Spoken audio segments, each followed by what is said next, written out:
see some familiar faces from the last session, so we'll, but I see some new faces, so I'll do a quick introduction.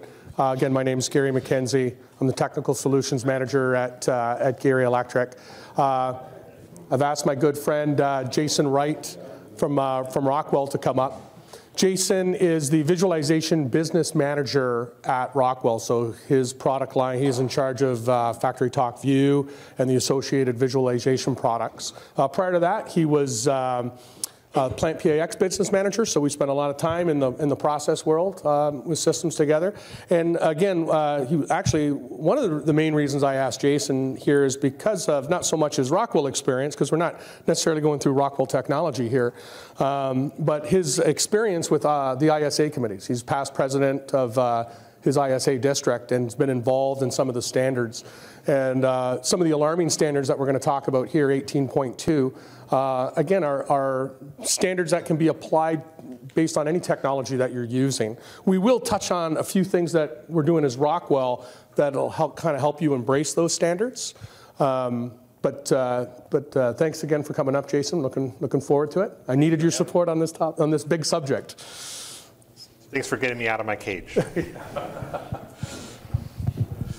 So I thought I'd just kind of a little bit of a history lesson, kind of how did we get here? You know, so we show this slide, the good old days. Some of us kind of remember maybe before, you know, digital systems, PLCs, DCS, or when we were evolving into that space.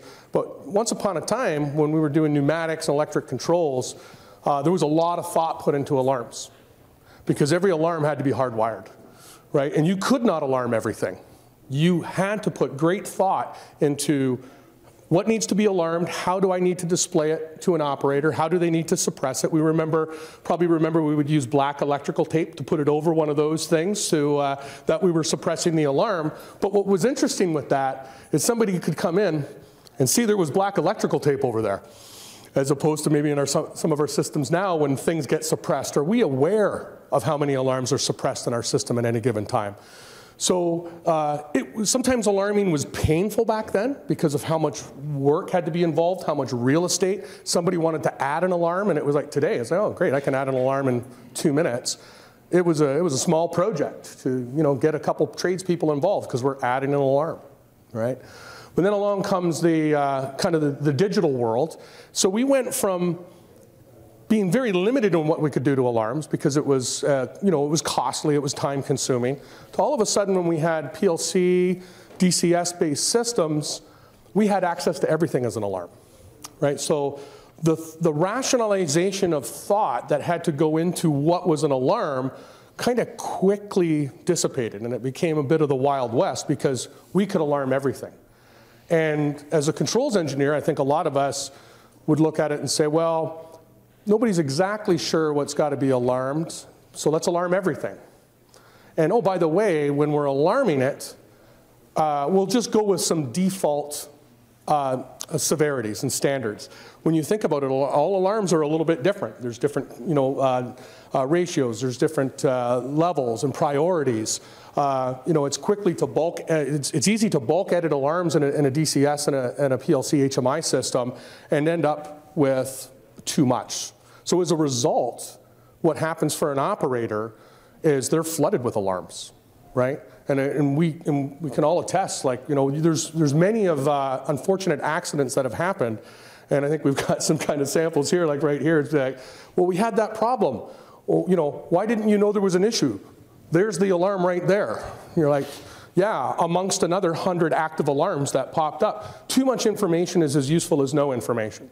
Right? So it kind of over time, with best intentions, I think some of the technology got misapplied, and we kind of ended up with this burden of unmanageable alarms. So yeah, so our objective today is really to kind of introduce you to some of the industry standards that have been developed because of the challenge of when we moved from the pan alarms to control systems without good engineering practices, some of the bad things that occurred. So our hope is to introduce you to the standard and then provide you some helpful things that you can take back and kind of immediately take value of if we're successful. But before I kind of get into that, I mean, how many folks have implemented an alarm management project within their? Okay, so there's a number of you. So And how many folks are aware of ISA 18.2, the standard? I think, okay. So we talked about this, the situation, the challenge, and again, I was equally guilty when I came out and started working for the Foxborough company in the early 90s. The safest thing was just turn them all on, we'll figure them out at startup. And that was just not the right idea. So if you look at kind of the evolution here, there was kind of an understanding kind of relatively early on about, okay, ineffective alarm management can having an impact on operations. I mean, a lot of in the process industries in particular, you always have your corrective action, preventative action. What caused this issue? I don't know. We had an alarm, and why didn't the operator see it? There's a recognition that was an issue there, and there's this group called Abnormal Situation Management, a consortium that was formed in order to kind of, okay, let's get together. It's made up of end users and vendors, and let's come up with some best practices to help improve the situation. That kind of led to, as ASM got involved, it kind of led to an understanding of what's the real cost, because it's great to have ideas and standards, but implementation of standards are only successful when there's value being delivered. And so that, about 3 to 8% of production loss can be attributed to a poorly handled abnormal situation. And ASM kind of developed a number of guidelines around alarm management, HMI design, and automating common operator procedures to help address some of that. EAMUA and NMOR, these are different bodies that kind of focus. EAMUA is prevalent in Europe. It's a standards body that kind of sets standards, and they created 191, which is the alarm standard, NMOR 102, and that kind of made its way to ISA, which is more of a globally recognized standards body, developing this 18.2. So ISA 18 is the committee within ISA that focuses on alarms. 18.1 got approved in 1979 and covered the pan alarm. 18.2 is about alarm management in the process industries, and they've been a very busy body since the initial release of the standard in 2016. They've revised it, and they've been writing a number of technical reports, and I'll share a little bit of what that is. But what the ISA standard does as a globally recognized body with ANSI is it really created regularly accepted good engineering practice, or the REGA gap around how alarms should be handled. So if you are in an industry where an incident can be very costly from an environment or personnel, this could be, or even facilities, this could be kind of now a new consideration of how you can show that you are following good engineering practice and get your insurance company happy and everything else. So that's kind of the emergence of the standard. And any ISA members? A few, yeah. So I wouldn't do it a good duty without promoting ISA just briefly. But ISA, which is the International Society of Automation, it used to be the Instrument Society of America. It was actually a very religious discussion when we switched that over. It sets the standard for automation. It is an body that has geographic organizations. The sections here in Ontario are very active, so you can meet with like-minded folks. They develop standards. They have industry consortia. So there's a lot of different elements of what ISA is. It's a fairly simple organization to join. And once you're a member, you get a lot of value, like free access to all the standards, to be able to view that. So something to consider if you haven't been a member before. I think it's $100 a year or something like that, which fortunately I can expense. So, so Gerrie is going to share a little bit about what the ISA 18.2 is about. And then just to piggyback on JP's comments around the value of ISA and the standards, like we talked about in our last session with the ISA 101 standard, the value I see in it, like kind of pre these standards, when you talked about, well, what's our alarming philosophy? And there might be 5 or 6 of us in a room, and we look at each other and, oh, I'm supposed to come up with the alarming philosophy? Like, the 6 of us together are going to come up with the great, and maybe we came up with a great one. But then 6 other people in a different part of the organization were forced to come up with theirs, and so on and so forth. The standard is a great starting point. It doesn't mean that you have to prescribe to this thing holistically, but there's been a lot of smart people in this industry who have looked at this problem and study things like the human reaction to, and we're going to get into some stats about, how many alarms can a human being possibly realistically respond to in a certain amount of time? Was that, as a controls engineer, was I giving that any thought? Probably not, because I had zero background in that. It was a best guess. So the value of the ISA standard is this great information that's been studied that gives me a starting point to say, hey, there's value here. If these people spent years telling me this is how a human being, how many alarms a human being can react to, we should seriously consider looking at that window as a starting point, right? And again, kind of much like the HMI session, sometimes when you get into the alarm discussion, it can become emotional dialogues with people. What is an alarm, right? When we start talking about what is it we're going to alarm, is that an alarm, a bad alarm? We get into this mess of alarming too many things. So truly, what is an alarm? And that's where ISA starts us with a definition, right? So ISA's definition of an alarm is something that requires an operator's action. So there's two main points to it. Does this require an operator's action? So if you kind of take a look at the alarms that you have in your system today and start going through that as a starting point, does this require an operator to act?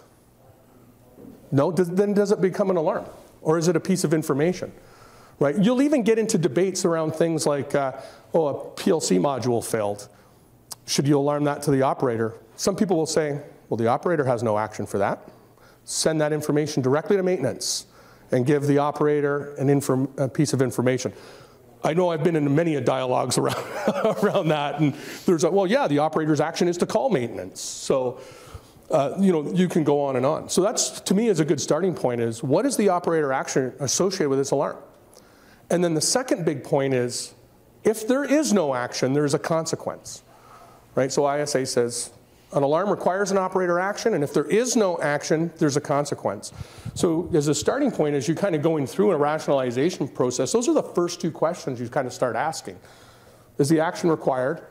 And what happens if there's no action taken? And the reason that is important is that we talked about that with the alarm screen. How did this incident happen? I alarmed you. You got that notification. And I shared the joke earlier that I married the second shift lead operator when I was an end user. She kind of corrected me of that pretty quick. Yeah. But the goal here is that there should be no ambiguity. If there's an alarm on the alarm display, it means you have to do something or there's consequence. As soon as there's a judgment call that this one is that, but this one isn't, then you're relying on that human function to make the right decision. So being very, very disciplined around that is critical to be able to say that there was an alarm and everyone knew that an action had to be taken, that no judgment was necessary for that. Yeah, no, great point. The second bullet on there, how an engineering process must be followed to prioritize, and how are we going to define, prioritize, and present properly. So when you think about that, hey, we could agree on what are alarms, but then there has to be a philosophy and a process to how we're going to design it, what are priorities, and how are we displaying those. So we've all experienced a flood of alarms, right? So a process upset could happen and there's a burst of alarms, and there's 100 alarms in front of the operator. So which one would you like me to do first, right? So is there an understanding of how I'm going to display these in a priority? Or do I have to display them all, period? If there's a burst of alarms and the priorities are such that, there's 2 or 3 alarms that need to be dealt with right away, you don't even need to worry about the other ones yet. Why would I put those in front of the operator, right? It's interesting because sometimes, like as JP's discussion is, if there's a burst of alarms and I missed that one, a lot of, then we'll have the post-mortem meetings about, what went wrong. And, well, okay, the alarm got missed. So the natural reaction is, well, we should have an escalation process. If the alarm's not acknowledged, let's email it or let's page it out. Not a bad strategy, but in and of itself, all we're doing is proliferating this problem. Okay, let's alarm more people. If we involve more people, somebody will pick it up, right? Versus stepping back, breathing, and saying, what really needs to be presented to the operator, right? Alarms must be presented at a rate the operator can respond to. So we're going to get into some of the studies that have been done by ISA that talk about, how many alarms could a human being respond to in a certain period of time. If we're just putting more in front of somebody that studies show a human being can't handle that many, why are we doing that, right? And it must be clear when an alarm in a system is not performing as intended. So a good example, we've all seen, a chattering alarm or something like that, so it's going to be suppressed. We give certain people the ability to suppress an alarm, where we used to put black tape over the alarm. It's quite often an alarm gets suppressed, and if the system's not designed properly, how does the next shift operator know what alarms are suppressed if we're not pulling that information to them and making it visible? Right? So those are things that start to come into play for the desired state of alarm management. So ISA 18.2, the standard, really spends a lot of time talking about the process of implementing alarm management. And the idea there is, if you're in an industry where there's a high maybe cost of an error or abnormal situation or a safety incident, this gives you a methodology, the standard does, for you to show that you followed a good engineering process, that you did what you should have done. And just like any kind of engineering process, it's define what you want to do, implement that, operate that, and then monitor that performance and have a management of change process around it. So the standard gets very prescriptive around each one of these steps: the philosophy, the implementation, operations, monitoring, and auditing and managing change. And this is what the picture looks like in ISA 18.2 of this life cycle. The other thing that the standard has defined is, if you're implementing an alarm management process, where do I begin? And it starts to recognize a little bit there's different levels of investment that you probably have available to you at different stages of operations. So it defined 3 entry points, which again, this is straight out of the standard. Entry points are defined by these rounded corners. So you can start with the philosophy, start with defining what it is that we want to achieve with alarm management, to be very clear about your objectives. And then from there, move into, rationalizing your current implementation or implementing your new implementation against that philosophy. Or you can start with monitoring and assessment, taking a look at your operating system.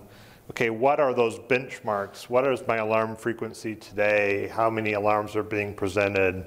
What's my top 10 alarms? How much of a total of those alarms are? And you can kind of just start by monitoring and assessing those alarms, and this is probably the most common.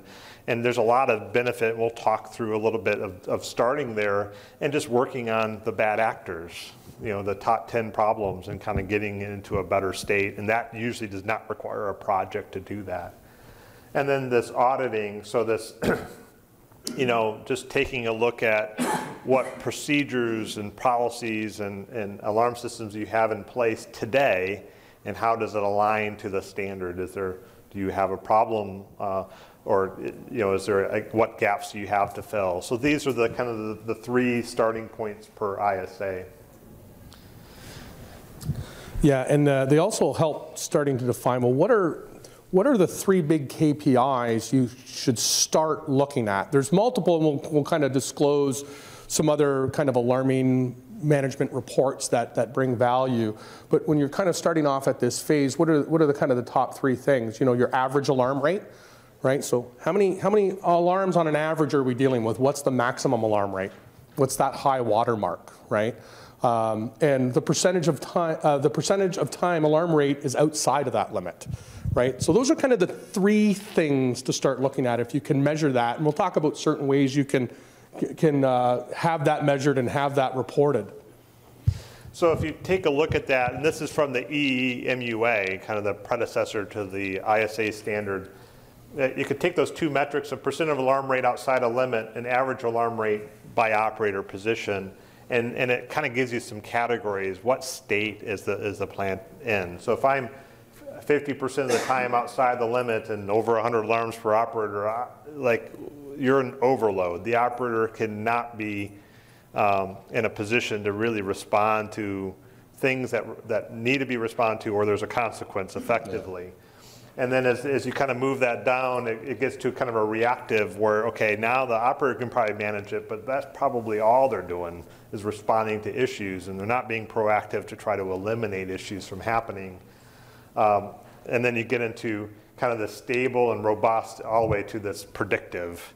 Really, this is almost like the lights off. I can page the operator when there's a problem and tell them exactly where to go. So if you think about that kind of going into your facility and kind of figuring out where you stand, typically that monitoring, assessing, and looking at your top 10 bad actors and adding some suppression or turning alarms off gets you very quickly from this overload state to this reactive state. You might even be able to get into a stable state. Just taking some time and working through that process. To get to this robust state, really, that's at the point where you're really going through that regimented engineering process and evaluating every alarm that you have configured against the philosophy and making sure that the right decisions are made for the right reason. To get to this predictive state, which I think is pretty rare, that really requires not just the alarm rationalization, but now you're probably implementing some pretty complex logic around how I notify operators, state-based alarming and a lot of things that maybe even require a supervisory system to assist your controllers. You're not writing a lot of control code to do that.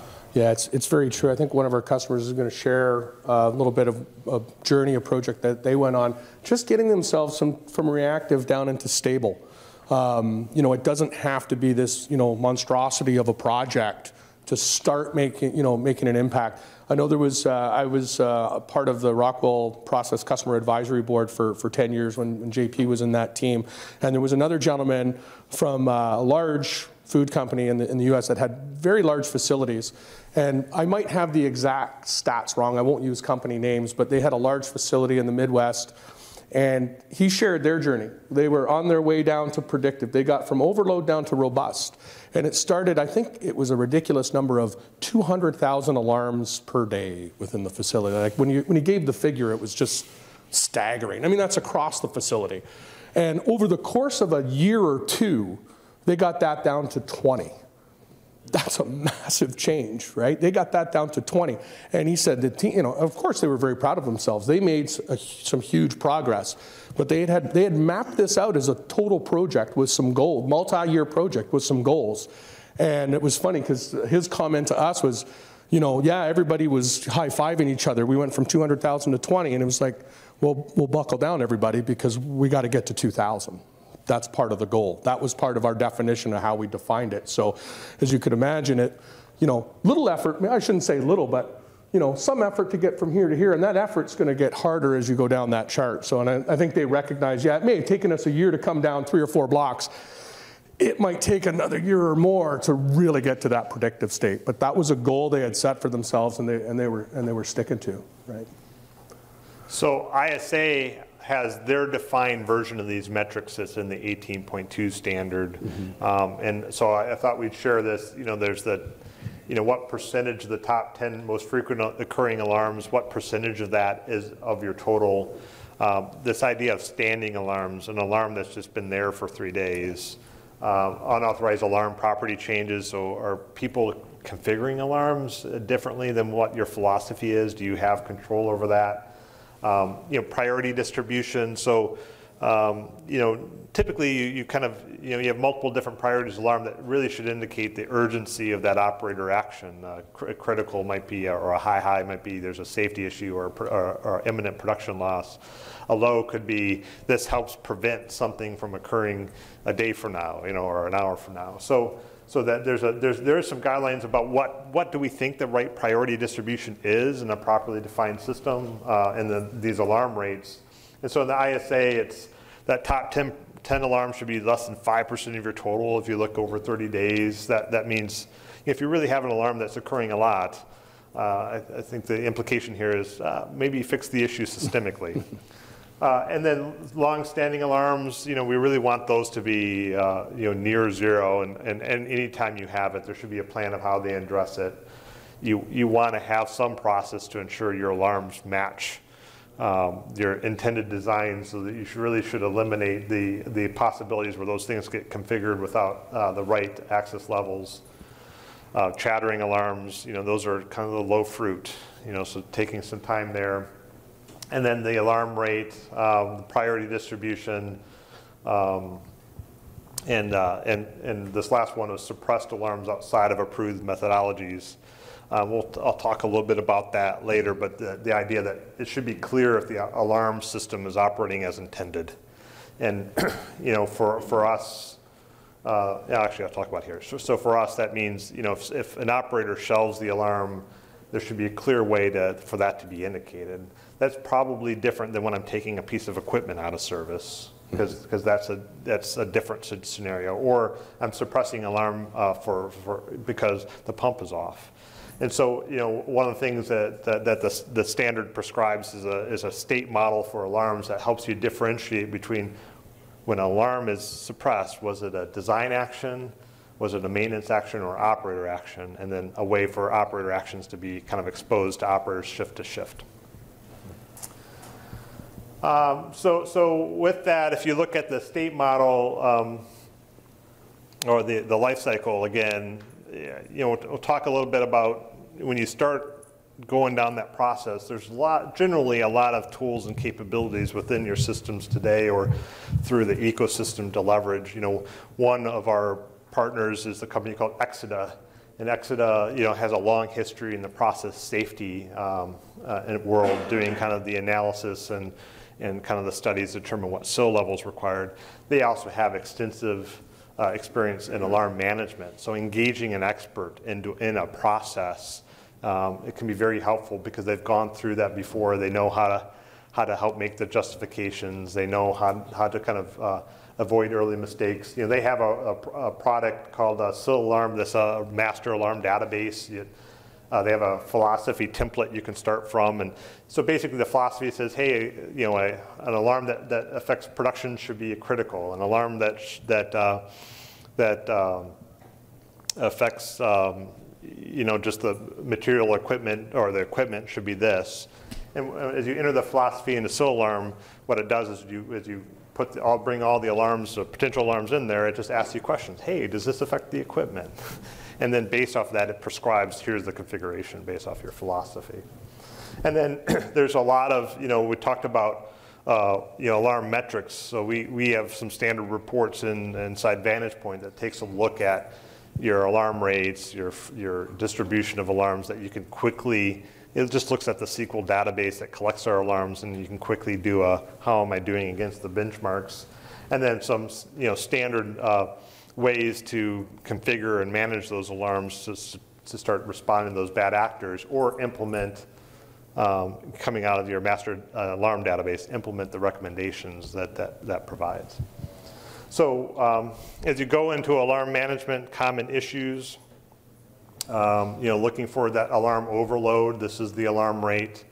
Looking at alarm floods, anytime you get a high number of alarms within a short period of time, the chattering alarm, duplicate alarm, nuisance alarms, this is kind of your hit list of what to look for if you're just doing that initial assessment. And then, like I said, the tool that we would use in our system is Vantage Point, but generally speaking, there's a lot of tools that allow you to very quickly get to some of those answers and find those areas over time. To be able to target where you want to address. Yeah, and maybe just to pause here and talk around this for a second. So when you think of most HMIs, or almost any HMI that I think of, you get alarms in 3 or 4 predominant different ways. One might just be an indication on a screen. Typically there's an alarm banner that's going to give the operator the top 3 or the top 3 alarms, or the most recent alarms that are active. Next, that operator can expand that list and take a look at, well, what active alarms are in there? Is it an alarm? Was it an alarm and unacknowledged and now out of alarm? Things that haven't been addressed. And then there's the alarm log. There's the alarm history. Show me all the different alarms. And when you think of the alarm log, as powerful it is in most HMIs, it's really only represented like a textual list. Yes, I can filter it. I could filter it by area, by time, by priority. I can do all of that stuff, but I'm just getting a list of alarms, right? And what the Vantage Point engine does, which is a reporting engine, it provides, I think it's 23 pre-canned reports. These reports are designed, they can just look at that alarm log and display that data a different way for you, right? So if I want to say, what are my top 10 alarms today? Come in, click, here they are. What are my top 10 standing alarms? Which alarms have been, not addressed the longest? That information is huge. That one alone goes unrecognized so long. I know I've been in facilities where we've been working for a few days and just noticed an alarm up on a screen, and then after like the second or third day, hey, I'm curious, what's going on with this? Oh, that alarm's normal, is what I was told. That alarm's normal. I was like, stop for a second. I went, well, hang on a second. The definition of alarm means out of the norm. There is no such thing as a normal alarm. Like, this is not normal. Now, what it may have been was, are we alarming the wrong thing, right? Because it's either two scenarios. We're alarming something the operator doesn't need to know about, and now we've lost trust in the alarming system, right? Or is there something that's really just not being addressed out there? So I know some plant management folks that will use these reports, and a plant manager, a few of them that I know, will walk in the morning, the first thing they do is they come in and they call up a few of these reports. What's gone on the last 12 hours? What were the top standing alarms? What were the most frequent alarms? There's 3 or 4 reports that a plant manager would look at and then say, that's going to give me a picture of what my morning's going to look like, right? What was going on last night? It's maybe not the only KPIs or data that they're looking at, but I know a lot of plant managers that love to see this data. They come in, click, what is this information? So it's incredibly valuable. Rockwell pre-packages this in their Vantage Point engine. So I wanted to use this opportunity to get JP, because he and I, when he was in the process world, we used to have long conversations very passionately about alarms. And one of the things I was always a firm believer in is this visibility into alarms should be native to an HMI package, especially in 2019. So when JP moved to the product manager role for the software, I thought, this is great. I've got a friend that I can now call up to Canada and publicly humiliate to say, hey, what is it? When is this type of functionality? Is there discussions to start to say, it's great that it's in our reporting engine, which is, I think, given away with our historian.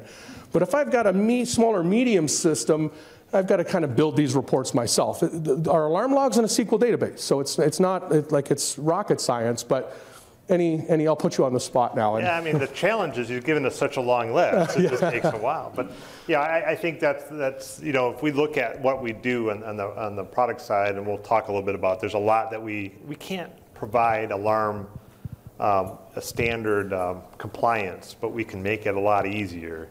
And that's kind of where our focus is. And so if you look at kind of that Vantage Point is where we kind of bring in, the database and do the active reports, that creates some friction, right? Because you have to have that in place. And we've been doing some things, like we've been giving away Vantage Point with the historian. So you at least have one client there. The other thing that Gerrie was very vocal on, and that we have delivered, is to take that trend that was a Vantage Point where I can overlay alarms and overlay operator actions and make that just part of the view standard product. That's what we call Trend Pro. Yeah. So we're just kind of working through Gerrie's list. But yeah, I think the idea that what we can do to make it easier to remove that friction, I can get to my alarm monitoring without having to set up another server and infrastructure first. I can just get started, and we recognize that need. That'd be great. And I will acknowledge the work that they did. They kind of did the extra step because they had this very analytical advanced trend in the reporting engine, and a lot of us said that level of trending needs to belong in the HMI.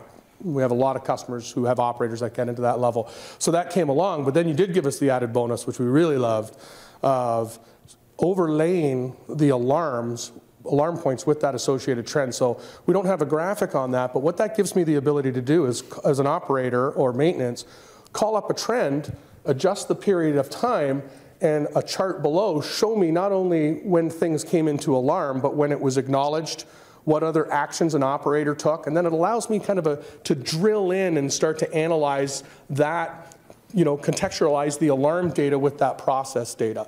So that came along in, I think, the last release, or maybe even the release before. So this view 10 gave you alarms, view 11 gave you the operator actions. The operator actions, which is an incredibly powerful tool. So yeah, thank you for letting me put you on the spot. And we'll expect to see those reports in the next release. So if you, once you define, use the tools to kind of find the bad actors, and we kind of gave you the list of the common things to look for. Okay, what do you do about them? The very simplest thing is the chattering alarms. There's a lot of, whether it's a dead band, so how below the alarm set point before you allow it to return, an off delay, so alarm immediately, but don't turn off the alarm until I return for a period of time, an on delay. And the standard will actually provide some high-level guidance of ranges of what that should look like by instrument type. And just making sure that you're taking the time and implementing those things consistently can make a big impact on just the performance of the alarm system. The other kind of, there's the nuisance alarms, which just simply turn off. There's also, in some cases, but in other cases, this alarm is important sometimes, but not other times.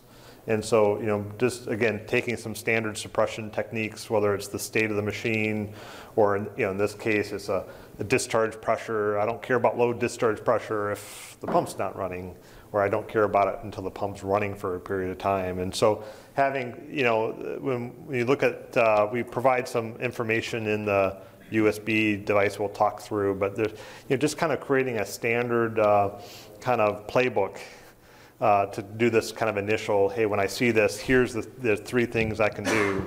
And one of the things that we try to do is, in our standard objects, if you're using our process objects, we're just making sure that we're giving you those capabilities so you can make those adjustments on the fly, as you're tuning the alarm system up. Yeah, and I think we've kind of touched on it, but probably worth reiterating is like there's an ISA kind of helps define this, and I think drove some of the development in the product. There's a difference between suppressing an alarm and shelving an alarm. Suppressing an alarm, and sometimes certain customers will say that is not an operator function. That's either going to be automatically determined by the system because a piece of equipment is out of service, or it's a maintenance function because this piece of equipment is going out of service. We're not sure when it's going to come back in, so we're going to suppress alarms so the operator's not flooded.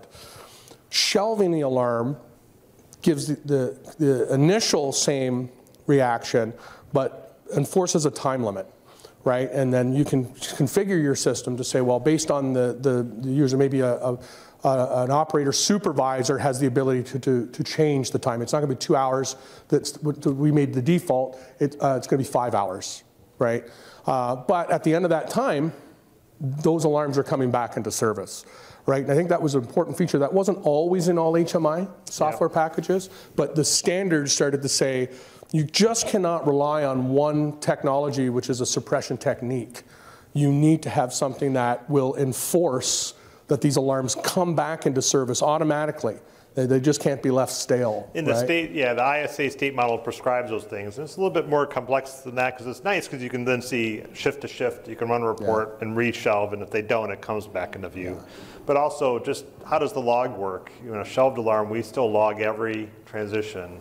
Designed by suppression, maybe I don't want to have that information. So there's a lot of different aspects that in the guidance of what to consider and in our guidance of how to deploy. How many folks have gone through alarm rationalization, gone through that process within their facility? Yeah, and so before joining Rockwell, I went through that process at a large chemical plant, and boy, that takes a lot of time because you're defining a philosophy. You're looking at each individual alarm. You're asking the questions like an FMEA. What's the meaning of this? Is there something else that also represents the same issue? What's the cause? In our case, we had to even verify, does this tag even exist? It's a very extensive process. But again, in the plant that I was working on, we had little chemical badges and always watching the windsock. So a bad error is a bad mistake is very, very costly. So it's worth the time. But outside of that, the one point I wanted to make is, or at least promote, is that if you go through that whole effort and you're documenting within your facility what a tag means, what's the possible causes, what are the actions you're asking the operator to do, you're really capturing a lot of knowledge about your process. So in this particular case, that we're kind of showing is the SIL alarm that captures, it's just a database that guides you through those questions and captures the information as you walk through. A big value is when you go through that process is now I have this knowledge base that I can share to operations when they need it. So the ability to kind of from the faceplate launch into your alarm master database, and now I can show the operator, hey, what are the possible causes? What am I asking you to do? What's the required response time? Just the value of having that information at your fingertips as you're bringing new operations on board. I mean, we talked about how many alarms you have, 2,000. That's a lot of things to know without some additional guidance. So if you're going through alarm rationalization, you're considering it, and you're running through. Oftentimes it's part of a larger capital project that you're doing it anyway. But this is an area to look at to maybe start quantifying not just the avoidance of cost or issues, but what value can we drive by going through the process.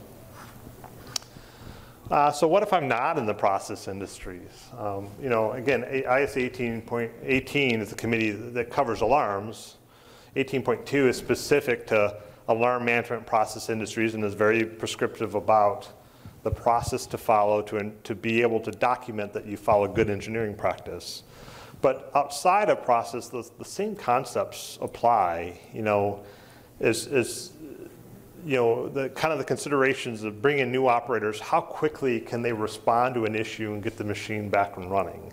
How quickly can I get them on board and understanding that HMI?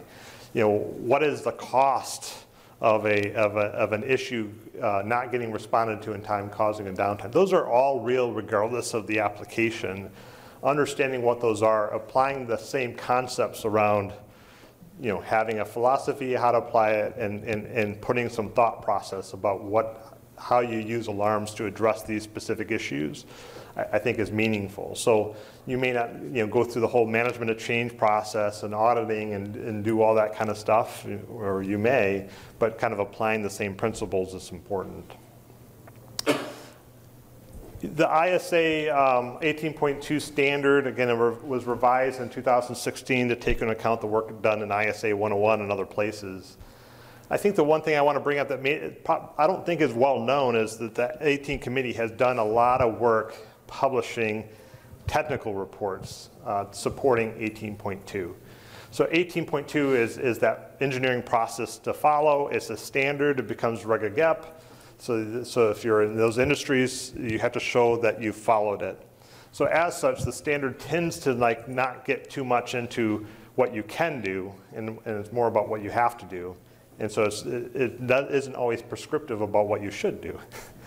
And so these technical reports are kind of a deeper dive into what should alarm philosophy be, how to think about basic alarm design. If you have package systems, OEM skids, how do you right size this to integrate those within your overall alarm schema? So these are all published. The committee has been very, very busy. And again, as ISA members, you get free access to this. And this becomes a lot more, here's an example of how to implement it. So it's pretty helpful. Yeah, and I think that's pretty good data, because there was a question we had in the last session, ISA 101, around what information could we show management to kind of justify or show them what that improvement's going to look like. And there's some ways to do it, but that's a bit of a tougher one. On the alarming side, it's a lot easier. Like, there's some of this data here, and it's not too difficult to go into your own systems and start to say, look at the amount of alarms that we have. They don't really align with some of what these industry standards say the best rate should be. And then if you could even associate, as you can see, these certain ones I've highlighted resulted in X number of hours of outages and downtime. That's just cold hard facts. And that's where we could say, do we need to start a project to rationalize these and look at what kind of improvement we're going to realize, right?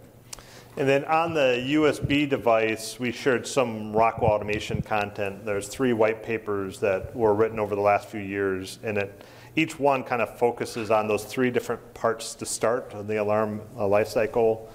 So the philosophy of rationalization, the monitoring and assessment, kind of responding to bad actors, and it can just provide some helpful guidance of kind of where to start. So those are on the USB device if you picked one up. The last piece that Gerrie thought it would be good to cover is, hey, in my role, which I was responsible for the process business and now in visualization software, how do the alarm standard affect Rockwell? Mm-hmm. And so, I put together this slide, and on the top left, it's at Rockwell, a lot of what we do is look at what are the challenges that are affecting industry and how can we make that better? And you look at the alarms and the work done in ASM, is that 3 to 8% of production loss that could be attributed to these abnormal situations. Protecting personnel, equipment, and the processes. These are all the values that alarm management provides. And I think when we can't give you a compliance system, because that's really following good engineering process, we can do a lot to make that easier. So, back in, adding these vantage point reports as an example, adding shelving, so a suppression with timeout as a distinct state separate from out of service and disabled, to allow you to more easily see whether the alarm system's operating as intended, and also bring it back to normal into the intended behavior if the operators don't, take any action. This alarm builder and our partnership with Exida, we provide a way to extract out of our system all the potential alarms into the alarm management database, and then once you're done setting up the philosophy, answering the questions, taking all the required configuration and pushing it back down, and you can do some audit and management of change. Log viewer improvements. Another one that Gerrie was adamant about was native alarm horns by priority. It was driven by one of our customers who's here today. Thank you for your help on that. So the alarm standard talks about how you notify an operator that alarm exists. You can't necessarily assume they're staring at the monitor or staring at the screen. So you have to do lights and horns. And if you're in a control room, that horn has to have a distinct sound for how urgent it is, or maybe what area it's in. Yeah. And so, providing that as a native capability versus, putting on the delivery teams the necessity to use creativity of how to deploy that was pretty important. Roll-up functions, a grouping, and then the most recent, a few, the alarms on trend, HTML access to our alarms on Viewpoint, and probably the most recent one, this Logix tag-based alarms. So, this is about making it easier to create the alarms you need at scale. So we created an ability, and these are our newest controllers, to say something as an alarm as a property and not writing code. I right mouse click on the tag, say this is an alarm, and I'm filling out all that properties. I can do that on a object basis and a library basis, and then the deployment becomes a lot easier. I'm not trying to keep different systems aligned with what the knowledge is, and I don't have any scaling issues to deploy that on large systems. That's a huge time saver from an engineering and operations standpoint. We've had many discussions over the years around this feature. Lots of passion. Yes, I was finally glad to see it. Whereas when you think of today in a traditional HMI system, you create your code, your logic, and then there's certain elements within there, whether it's an analog value or a bit, that you're going to say that's an alarm. Now I've got a second task. Go over to the HMI system, create some HMI tags that monitor those things, and okay, those two things together become the alarm system. And especially from the process world, the philosophy is those are not two separate things. That's not a separate function. So now what exists in Logix is, as I create that tag within the controller, a property of that tag is alarms. And when we're talking about, alarm areas, severities, everything that you could think of that you would be defining with an alarm in the HMI is now a property of the tag in the controller. So there is zero HMI configuration for alarms. It's all driven out of the controller. There's clearly you're accessing it from faceplates and giving an operator the ability to change thresholds. but it's one single element in the controller. So we've eliminated the polling of this controller. Let's get rid of all of that. It's a better timestamp within the controller. And so the next phase is we had to get that done first before we could actually move that into the library. So the next phase of the library that's being worked on right now is incorporating that capability. Yeah, so just the next priorities on top of the native alarm metrics reports, I didn't want to lose that, yeah. is taking those Logix tag-based alarms and having the library adopt it. In the last version of the library we did, we designed the library in such a way that when we adopt the libraries as properties instead of the way we do it today, that requires a different 5580 controller or later. Mm-hmm. And so we recognize that not everyone's going to be able to switch out their hardware. So what we did in the last library is made a lot of modifications. So when we do this library with embedded alarms, the operator experience is the same between the existing library and that version of the library, so that allow for some hybrid architecture. So that will be coming out in the next year. This automated diagnostics, we talked a little bit about the I/O card. The I/O card fails. Is that an alarm or not? Moreover, taking that information that the system really should know and making it so that it's not something you have to configure to present that. We call that automated diagnostics. We want to create a subsystem that leverages some of the same services, but is not the alarm system, to share information about the health of your system automatically. Yeah. And then this OPC A&E client, so if in a migration situation or I have other alarm providers, to be able to aggregate that to one interface to the users. These are the kind of what there's a number of usability things, but these are the things that we see as kind of that next set of priorities to release over the next couple of years. So there's a lot, alarms in particular, and I joined Rockwell here, so that's why I started the timeline.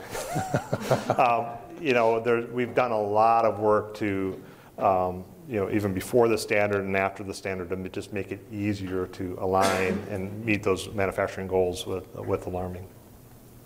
So any questions or things we hadn't thought of here? I think we can kind of make it a feedback session and so on.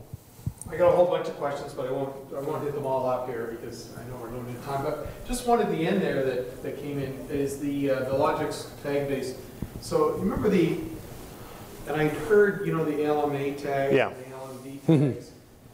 I thought I heard, perhaps incorrectly, that the strategy now is to just go to regular tags versus using those instructions. Those instructions aren't going away. They operate effectively differently. So the ALMA and ALMD is an instruction. There's a tag related to it. And you can write a code in line that says this is an alarm, and this code processes all that alarm. Right. And it processes it in line. So if I'm running the code every 50 milliseconds, it's executing that logic every 50 milliseconds. And so what that created was it created a scaling problem at the high end that I can only do so many of those because of the way they execute. The Logix tag-based alarms has the same configuration as the ALMA, ALMD, but you go to a tag, your right mouse click says this is an alarm, and you set up the properties. That's actually an asynchronous task to your user code that is evaluating those alarm conditions at a frequency that you set every 500 milliseconds or so on. That you can define it by rule and turn them on and off so that typically there's for 10% of the alarms that are available to you, you actually turn on. ALMA, ALMD always executes whether you're using them or not. So the Logix tag-based alarms versus Logix instruction alarms, they're both there for a reason. So if you want to have that very high synchronous execution and detection, ALMA, ALMD is still your thing. If you want to be able to define alarms by object-based, turn on the one you need, and really do that at a large scale, that's where the tag-based alarms is better. And how does that relate to the HMI tag? That's a third thing? Or yeah, so factory talk alarm and events from an operator, they all look the same to them, but I can create an instruction, I can create a property, or I can create something at the HMI that I'm polling. Maybe it's a PLC5 underneath, or that's what we do with the library objects today. Yeah. So it's just 3 different ways to implement. From an operator, they all look the same. So looking forward, Brian, the way we would look at that, if I was starting a greenfield project today, all Logix-based controllers, L80 controller, probably a good either 90 to 100% of my alarms would be tag-based, this new that we're talking about. If I had certain processes that were very high speed, because I'm going to say, hey, push these alarms every half a second or every 300 milliseconds, push all my alarms from the controller, just send them out to the server. But maybe I need to capture alarms at a higher resolution. Maybe that's 10%. So I'm going to do those instruction-based. I'd probably have, in a greenfield project, 0 HMI tags. But if I had, over on the other plants, we've got an L60 controller or a PLC5, I don't have this new capability. That way, it's going to roll all into the same alarming system. The operator could care less what technology we're using, right? But it's, he or she would be able to interact with any of those alarms in all different ways. Yeah, I think in a typical process application, once the library adopts, it probably is all the one kind. Yeah. You know, it's the high-speed applications or exceptions where I'd have a different controller. Yeah. Okay. Any other questions? Yeah, so say you have 5 vendors supplying your process. Yeah. You want to talk to them about alarming it, maybe making a common platform. What do you tell them exactly? Yeah, so if you have 5 different automation vendors, each having their own technology of how alarms get deployed, and I want to kind of commonize that and bring that together so that the operator's not faced with 5 different ways to respond to alarms. I think, you know, the OPC A&E, there's a server and client that in part was intended to try to drive an ability to share alarms between systems, and I don't know that there's consistent deployment, and Rockwell is equally guilty. That's why the OPC A&E client on that technology stack. Yeah. They have one vendor is assigned to the essential vendor. Right. Builds a process. So what would you kind of? Yeah. So really, if you look at the technical report on when using package systems, what that does is kind of provides 3. I think it's 3 different philosophies. You know, one is, you know, you can have a system that sends to your master system, I have an issue, and the operator then goes to that system to see the issue. Or you kind of duplicate some alarms that are the critical ones, or you have a technology that you can accumulate those alarms together. So there's kind of those 3 philosophies. And while this is focusing on package systems, bringing like a OEM a package that has automation and alarms built, and how to manage that within your master system, that could be applied to that situation as well, the same kind of philosophy. So what version of Logix does the tag-based alarm? It's V31 and the 5580 controllers or the 5380 controllers. I think, right? Yes, that's correct. Yeah, boy, you left the hardware world behind you pretty quick, eh? Yeah. Any other questions? Any other questions? So we're going to be around. Thanks, everybody. I think we're at lunchtime. We're around, past the next event, so feel free. We're happy to answer any questions. Thank you again.